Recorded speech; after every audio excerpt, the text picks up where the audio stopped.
தம்பி Umar Ahmad பிச்சைக்காரன் தட்டில் பிடுங்கி தின்றவன்கிட்ட போய் ஒரு உதவியை நீ கேட்டாய் பாரு, 4 ஃபேன் வாங்கித்தாங்க நானா, அல்லாவுக்காக இதை செய்யுங்க நானாண்டு போய் கேட்டாய் பாரு, அது ஒன்று தவறு தான். அதனால தான் நீ பிச்சை கேட்டதாக சொல்கிறான். அது மட்டுமா சொல்கிறான்? உன்னுடைய தாய் இவனுக்கு என்ன பாவம் பண்ணா, உன்னுடைய தங்கை இவனுக்கு என்ன பாவம் பண்ணா? இப்படியான தேவையில்லாத கேவலம் கெட்ட கதைகளை இவன் உங்களுக்கு சொல்கிறான் தானே, நீங்கள் அதை பொருட்படுத்துவான. ஒரு கஞ்சாவிலையும் ஐஸ்லையும் குடிபோதையிலையும் இருந்து கொண்டு மக்கள் பணத்தை கொள்ளையடித்து கொண்டு இருக்கக்கூடிய அந்த மதம் பிடிச்ச ஒத்தன்ட்ட போய் நீங்கள் உதவி கேட்டீங்கன்னா இதுவும் சொல்லுவான், இதுக்கு அப்பாலையும் சொல்லுவான். அதனால் நீங்கள் கேட்டது தப்பு தான் தம்பி.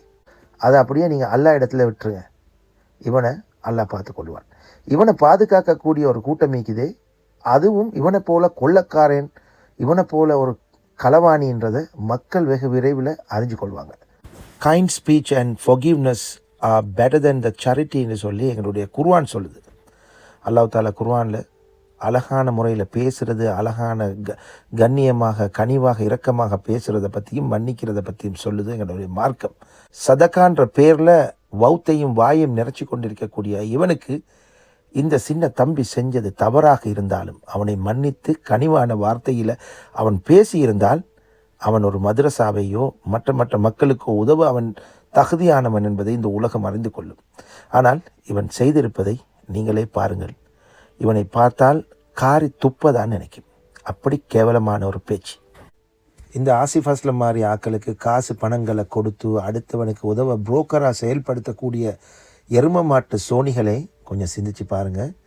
உங்களுடைய பணங்கள் எல்லாம் கஞ்சாவையும் ஐசையும் அடித்து நீங்கள் யாருக்கு உதவ சொல்லி பணங்களை அனுப்புகிறீங்களோ அவர்களை இந்த மாதிரி கேவலமாக நடத்துறதுக்கு தான் பயன்படுகிறது என்பதை மறந்துடாதீங்க.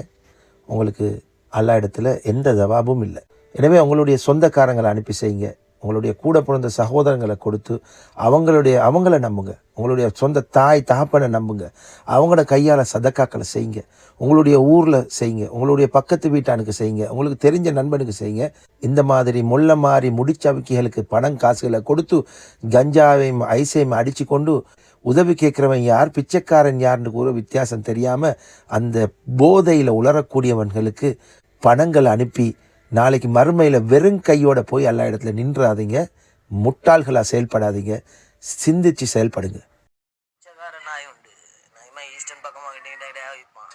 ஸ்ரீ ஜெயவர்தனபுரம் யூனிவர்சிட்டியில் படிக்கிறான். ஃபேன் கேட்டான், அதெல்லாம் உண்மை. நான் ஃபேன் தாரேன்னு சொன்னேன், எல்லாம் உண்மை. ஆனால் இவன் பிச்சைக்காரன் உண்டு, பெரிய பிச்சைக்காரன். ஃபேனை கேட்டு ஃபேனையும் கொடுக்கணும், இவருக்கு ஒரு ஃபோட்டோவுக்கு தரையிலா வீடியோ தரையிலா தாரேன்னு சொல்லிட்டு கொடுக்கல. எனக்கு எவன் ஃபேன் தந்தாலும் நான் வீடியோ போடுவேனே. இவனெல்லாம் தடுமாறினதுக்கெல்லாம் ஒன்று நடக்க போகிறது இல்லை. இவெல்லாம் பைத்தியக்காரன். இவனே பிச்சை. எனக்கிட்ட ஆசிஃப் அஸ்லாம் கிட்ட கேட்குறேன் பிச்சை. அதில் வேற அவர்கிட்ட ஆடம்பரம். ஆசிஃப் அஸ்லாம் இவரோட ஃபேனை களவு எடுத்துட்டாரோ. இவர்கிட்ட உமா கடைசியாக எங்களோட வீட்டுக்கு தான் எங்களோட வாப்பாவோட வந்துட்டு போனாங்க. அந்த டைமில் இவர்கிட்ட உமா எங்களோட வாப்பாவோட இருந்து போன டைம் ஃபேனை கொடுத்துட்டு போனாங்க. நான் ஃபேனை வச்சுட்டேன். பிச்சை வேச புள்ள. படிக்கிறதே யூனிவர்சிட்டியில் படிச்சு கொண்டு அதில் வேற மற்றவன்ட்ட பிச்சை கேட்குறேன். பிச்சையெல்லாம் கேட்டு போதாததுக்கு அதில் வேற தென்னாவிட்ட பார்க்கணும். ஆசிஃப் அஸ்லாம் இவர்கிட்ட ஃபேனை களவு எடுத்துட்டாரோ. இவர்கிட்ட வீட்டுக்கு போனார் ஆசிஃப் அஸ்லாம். பேட்டியோட தங்கச்சியோட இங்கே போல வீட்டுல ஃபேனை கழட்டிட்டு வந்துட்டாரு. பிச்சை வேச புள்ள இது. ஒருத்தவர் இதோண்டு இருக்குதுன்னா நான் யார்கிட்ட எடுத்து கொடுக்குறேன், கொடுப்பேன். எனக்கு விருப்பமா இருந்தா கொடுக்க மாட்டேன். அட்டே நீ கேட்கறதே பிச்சையேடா. எனக்கிட்ட வந்து அதில் வேற உனக்கு தெனா விட்டா எப்படி பிச்சை வேச புள்ள இதெல்லாம். என்னோட பேர் உமர் அஹமட் ஸ்ரீ ஜெயவர்தனபுரம் யூனிவர்சிட்டியில். எப்படியெல்லாம் பிச்சை கேட்டான் தெரியுமா? எங்களுக்கு படுக்க ஒன்றும் இல்லைனானா, நாங்கள் 4 பேர் நானா, சுற்றி வர ஒரு ஃபேன் நானா சுற்றுது, எங்களுக்கு ஒன்றுமே இல்லைனானா. இவனுக்கு துன்னோத் துவா நொதுன்னோத் பதுவா கொடுத்த அனுதமா சொல்லுவான். மாஷா அல்லா ஆசிஃப் அஸ்லாம் ஆஜியார் நல்ல மனுஷன், அவர் மாஷா அல்லாண்டுவானு குடுக்காட்டி கல்ல. எப்படி பிச்சை? நாங்களே இன்னொத்தண்டேது பிச்சை எடுத்து கொடுக்கு. அதுல இது வேற ஒரு பிச்சை. இந்த பிச்சையை கேட்டுட்டு அதுல வேற ஒரு பெரிய பேச்சு.